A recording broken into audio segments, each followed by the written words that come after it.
इशारा आप समझ जाएंगे और सुनने वाले भी समझ जाएंगे। नहीं, भारत का संविधान भारत को एक अच्छा लोकतांत्रिक व्यवस्था वाला देश हमेशा से माना गया है। आज की जो चुनौतियां हैं ये भी मैं आपको कह दूं, इससे भी हमें संविधान ही निकालेगा। हमने उसे जातिवाद की लड़ाई और ब्राह्मण वर्सेस दलित लड़ाई नहीं बनाया। जाति की वजह से ही यहाँ सारी बड़ी समस्याएं जन्म लेती हैं। नेशनल दस्तक की लगातार कोशिश होती है कि बहुजन समाज के जो बड़े एक चीवर हैं, जिन्होंने लंबा संघर्ष किया है और इस देश में सफलता के झंडे गाड़े हैं, उनसे भी आपको रूबरू करा जाए। ऐसे ही पूर्व आईएफएस जो दुनिया भर में अपनी सेवाएं देते हैं, भारत का को रिप्रेजेंट करते हैं, ऐसी एक शख्सियत है, पूर्व राजनयिक हैं सत्येंद्र कुमार, जो मेरे साथ हैं। और आज बहुजन समाज के लिहाज से बहुत ही दुखद दिन भी है, तो इन तमाम मुद्दों पर बात करेंगे। सत्येंद्र जी, पहले तो नेशनल दस्तक पर आपका स्वागत है। बहुत बहुत धन्यवाद शंभू जी आपका। आप राजनयिक रहें, विदेश विभाग सेवा में रहें, कितने देशों में आपने भारत की तरफ से भारत को रिप्रेजेंट किया? जी, मैं 8 देशों में मैंने भारतीय विदेश सेवा में भारत के दूतावासों में, कौंसलावासों में अपनी सेवाएं दी हैं। जिसमें अगर कहें तो उसमें पाकिस्तान है, जो कि जहाँ से हमने शुरुआत की, तो बहुत महत्वपूर्ण पोस्टिंग कहा जा सकता है उसको डिप्लोमेसी के लिहाज से। मैं साउथ अफ्रीका में भी रहा हूँ, जर्मनी में रहा हूँ, हॉलैंड में रहा हूँ, और सूरीनाम जहाँ के राष्ट्रपति अभी प्रवासी भारतीय दिवस में मुख्य अतिथि थे, वहाँ मैं एम्बेसडर था, और तंजानिया में रहा हूँ। इस प्रकार से इन जगहों पे। तो आप डिप्लोमेट थे, अभी अब भारत में आप आके सेटल हो गए हैं। अभी यहाँ की राजनीति को कैसे देखते हैं? किस दिशा में भारत की राजनीति जा रही है, और खासकर एक बहुजन समाज के लिहाज से संविधान को लेकर क्या है? आपको भी एक डर सता रहा है? देखिए, आज विशेषकर पिछले कुछ 5-6 सालों में कहें तो संविधान और समाज, अंतर्राष्ट्रीय संबंधों में भी कहें तो बहुत जगहों पे बहुत सारी ऐसी चीज़ें हैं जिसे कह सकते हैं कि ये सबसे विषम परिस्थितियों का समय है, वैसे पूरे देश के लिए, लेकिन विशेषकर बहुजन समाज के लिए। नाइवर, अभी हम आऊँगा, मैं भारत की स्थिति पर आऊँगा, बहुजनों पर भी आऊँगा, आज रोहित वेमुला का शहादत दिवस पर भी आऊँगा।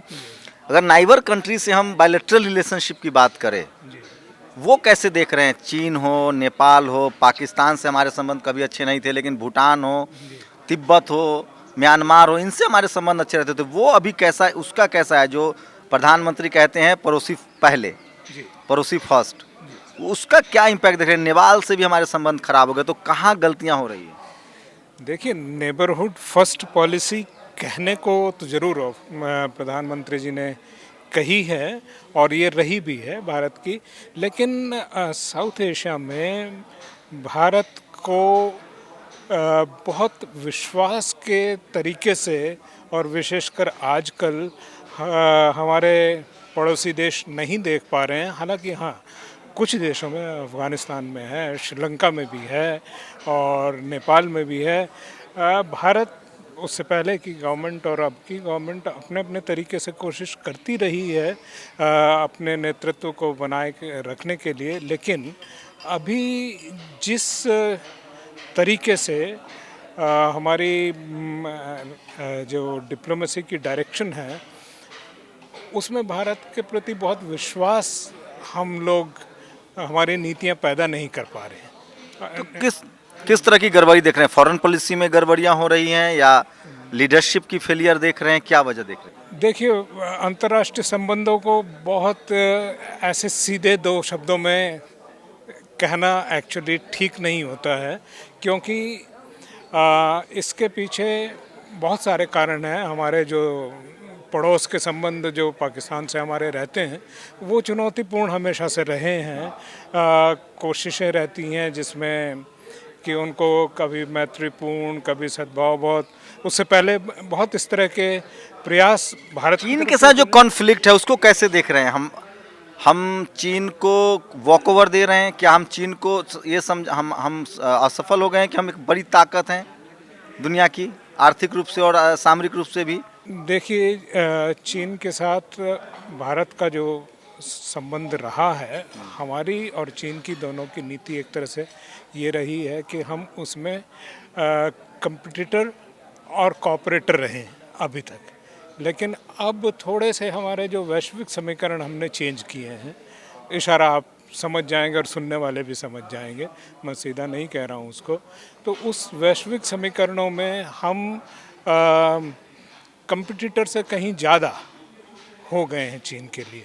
तो इसलिए चीन का तो ये लहजा रहता ही है कि जब वो कुछ मुद्दों को ज्वलंत बनाए रखते हैं। प्रधानमंत्री ने जिस तरह से वर्ल्ड टूर किया है उसको लोग यहाँ बहुत क्रिटिसाइज कर रहे हैं। आप एक पूर्व राजनयिक के तौर पे कैसे देख रहे हैं? बहुत फ्रूटफुल है या वो नहीं निकल पाया जो निकलना चाहिए था? अभी देखिए, आज की स्थिति में अभी ये कह सकते हैं कि पहले जब ये बहुत दौरे हुए प्रधानमंत्री जी के, तो उससे एक वातावरण बना और एक बनाया गया जिससे आम जनता बनाया गया। मतलब लोग, भारत में जो लोग आरोप लगा रहे हैं कि इवेंट मैनेजमेंट होता था, लोगों को यहाँ से स्पॉन्सर, यहाँ के लोग ही उसको स्पॉन्सर कर रहे थे। बात सही है पार्टली, बिल्कुल। उसमें काफ़ी कुछ इवेंट मैनेजमेंट है। जो जनता देख रही है वो पूरी फॉरेन पॉलिसी नहीं होती, फॉरेन पॉलिसी अलग है और foreign policy actually event management नहीं है। फॉरेन पॉलिसी वो पर्दे के पीछे होता है। हाँ, पीछे होती है और उसके तरीके जो हैं तभी उसे डिप्लोमेसी भी कहा जा सकता। और आपका फैनफेयर जो है वो कभी डिप्लोमेसी नहीं होता। तो उसका लॉन्ग टर्म इफ़ेक्ट ये ही होता है जो आपने कहा कि अभी लगता है कि बहुत ज़्यादा सफल नीति। इंडियन कॉन्स्टिट्यूशन को लेकर दुनिया भर के लोगों की क्या क्या नज़रिया होता है? दूसरे डिप्लोमेट्स का क्या नज़रिया होता है जो भारत का संविधान है उसको लेकर?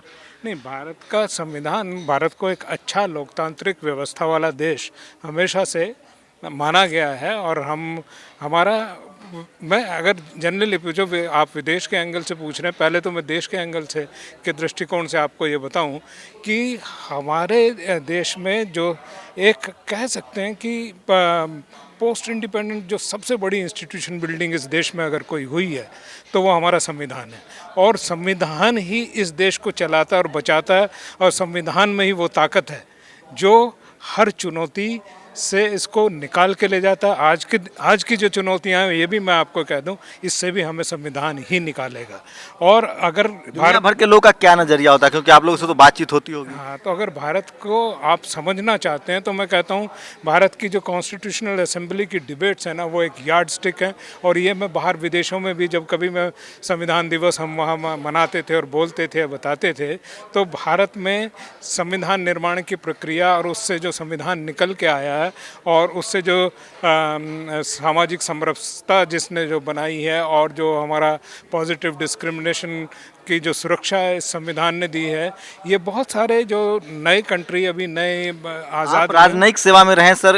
एक जो कास्ट डिस्क्रिमिनेशन है भारत में, आप आईएएस बन जाइए, ब्यूरोक्रेट्स बन जाइए, वो साथ चलता है। जाति कभी जाति नहीं है, साथ रहता है। आपके साथ भी कुछ इस तरह का अनुभव था? चलिए, आपने पूछा, कह सकते हैं। देखिए, वैसे मैं जनरल तो ये कहूँगा कि करियर में मैंने चुनौतियों का जो सामना किया है वो उस तरह से किया है कि अपनी योग्यता से अपना रास्ता बनाओ, और वो बना और हमने सब चुनौतियों को झेला और बहुत अच्छे से चला है। लेकिन फिर भी नाम तो नहीं लूँगा, तब भी नहीं लिया, आज भी नहीं लूँगा, लेकिन जीवन में एक ऐसा समय आया था जब किसी ने मुझे ये कहा था मेरे सर्विस में, एक एम्बेसडर स्तर के अधिकारी ने, जब मैं एम्बेसडर नहीं था, मैं काउंसलर था, फॉर सेक्रेटरी था, तो उन्होंने ये कहा था और बाहर कम्युनिटी में कहा कि ये सत्येंद्र जो है ना यूपी का दलित है और मैं बंगाली ब्राह्मण हूँ, मैं इसको ठीक कर। तो खैर वो चुनौती भी हमने झेली। आज ये है कि हम उसको पब्लिक डोमेन में नहीं लेके गए, कभी नहीं हमने इस तरह की चीज़ों को क्या। लेकिन ये आपके साथ हुआ, एक ब्यूरोक्रेट्स के तौर पे एक आईएफएस के सिलेक्शन होने के बाद भी आपके साथ हुआ? हाँ, ये हुआ, लेकिन हम, जैसे मैंने कहा, उसको हम उस आपने इस चैलेंज को एक्सेप्ट किया। इस चैलेंज को एक्सेप्ट किया, उसको भी अपनी योग्यता से और संविधान की गारंटी के साथ, और जो हमारी संविधान जो सुरक्षा हमें देता है, हमारे क्या कहते हैं नौकरी में भी देता है, तो हमने उससे लड़ाई, उस लड़ाई को उस हिसाब से लड़ा। हमने उसे जातिवाद की लड़ाई और ब्राह्मण वर्सेस दलित लड़ाई नहीं बनाया, हमने उसे संविधान की लड़ाई बनाया। आज रोहित वेमुला को देश याद कर रहा है, आज शहादत दिवस है उनका। उन तमाम युवा को जो SC ST OBC माइनॉरिटीज हैं, जिनके साथ इस तरह के discrimination medical, engineering, college, university, आपके तो IFS बनने के बाद भी होता है, उनको क्या मैसेज देंगे सर? मैसेज यही है कि इस देश में अगर सही में पूछा जाए तो इस देश की अगर सबसे बड़ी कोई समस्या है, इसका विदेश, देश, आंतरिक और बाहरी, आर्थिक, सामाजिक, अगर कोई सबसे बड़ी चुनौती है वह है जाति। जाति की वजह से ही यहाँ सारी बड़ी समस्याएं जन्म लेती हैं, क्योंकि अगर कभी लोकतांत्रिक व्यवस्था में कोई गड़बड़ होती है, चुनाव में कोई गड़बड़ होती है, जो पूर्वाग्रह जो चलते हैं वो सब इस जाति व्यवस्था की वजह से ही ये चलते एक सवाल सर, और जो इंस्टीट्यूशन है, आप चूंकि इंस्टीट्यूशन के हिस्सा रहे हैं, जो डाइवर्सिटी नहीं है उसका भी असर पड़ता है फैसलों पर।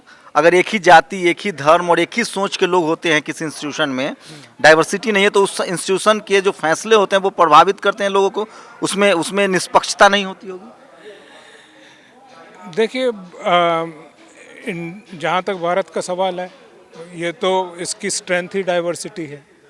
और अगर बोलें कि एक समाज, एक ये, तो फिर तो क्या कहते हैं, वो जो फैसले हैं जिनकी आप बात कर रहे थे, जो निर्णय हैं, वो तो वैसे ही क्या कहते हैं अपने आपको क्या लगता है, अगर आप शेड्यूल कास्ट से नहीं होते और जितनी आपने शानदार आपका करियर रहा है, आप किसी राज्य के गवर्नर या किसी और बड़े सेवा में होते, किसी इंस्टीट्यूशन में, अभी आपको सरकार सेवा ले रही होती? ये भी कह सकते हैं आप। मैं फिर वैसे ये कहूँगा कि मैं इसको फिर डिस्क्रिमिनेशन की लड़ाई नहीं कह रहा हूँ, ये तो अब हम उसे इसे भी हम सामाजिक संघर्ष की लड़ाई कहेंगे।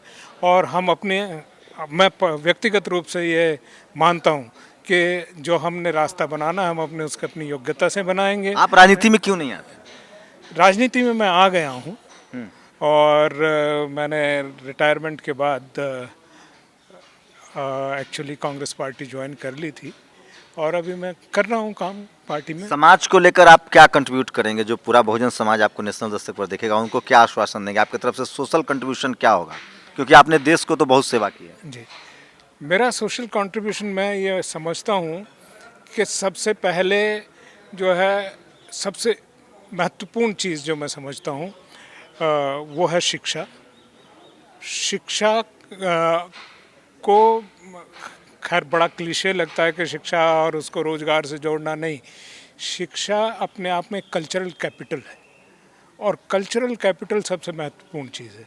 वही आपको आगे बढ़ने के लिए प्रेरणा, वही संघर्ष के लिए प्रेरणा, वही आपकी योग्यता का विकास, ये सब चीज़ आपको वो शिक्षा करती है। तो मैं ये कहूँगा कि अगर मैं कोई कंट्रीब्यूशन समाज के लिए दे सकता हूँ, तो अगर आज मुझे मान लिया राजनीति में कोई मतलब निर्णय करने की क्षमता वाला कोई पद अगर कोई दे दिया जाए, तो मैं यही करूँगा कि मैं शिक्षा और स्वास्थ्य, और ये मैं पहले भी कहता रहा हूँ, इन दो चीज़ों को और उससे जुड़े हुए रोजगार को, और उसे पॉजिटिव डिस्क्रिमिनेशन के साथ कि वो जो जिसका अधिकार है वो मिलना चाहिए, इन सब को इस तरह से कंपोजिट तरीके से जोड़ूंगा कि उससे जो समाज है, वो एक हमारा जो बहुजन समाज है, वो जागृत, मजबूत। अब तक का सर लोग पूछेंगे कि एज ए नौकरी, एज ए राजनयिक के तौर पे आपने पे बैक टू सोसाइटी के लिए क्या क्या किया, अगर वो भी बताते जाएं।